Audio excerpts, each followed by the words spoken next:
religion, grand écran et humour, un ménage périlleux. Peu frileuse, Valérie Bonneton a pourtant décidé de relever le défi à travers Juste Ciel.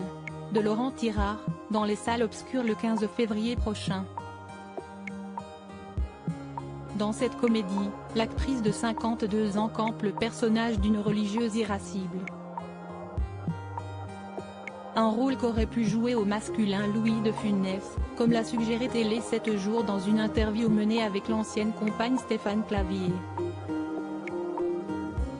Et l'intéressé de rebondir, on m'a fait cette réflexion à propos de plusieurs de mes personnages et de l'énergie que je peux y apporter.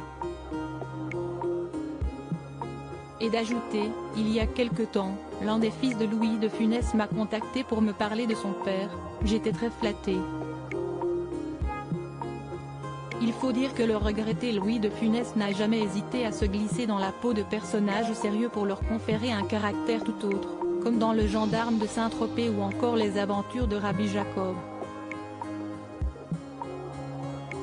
Une audace partagée, donc, par Valérie Bonneton, comme elle l'a souligné à nos confrères, j'aime l'humour qui y va franco, mais il faut qu'il soit connecté à la réalité de la vie.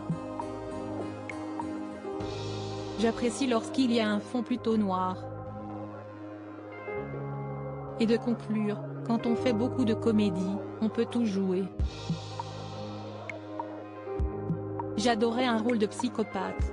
Supérieur à Louis de Funès en image, une relation en dents de scie avec le cinéma. Si aujourd'hui Valérie Bonneton est au sommet de son art comique, la comédienne a bien failli renoncer à ses ambitions au début de sa carrière, alors que celle-ci n'avait pas encore décollé. J'ai failli abandonner, car la vie est courte, avait-elle confié au Figaro en septembre dernier.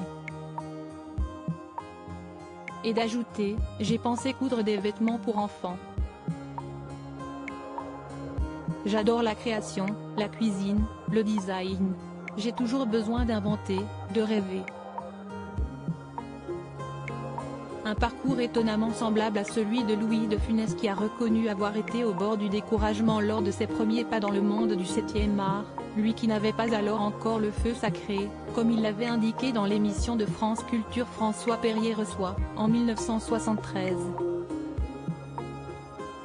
Article écrit en collaboration avec 6 médias Crédit Photo, Dominique Jacovide.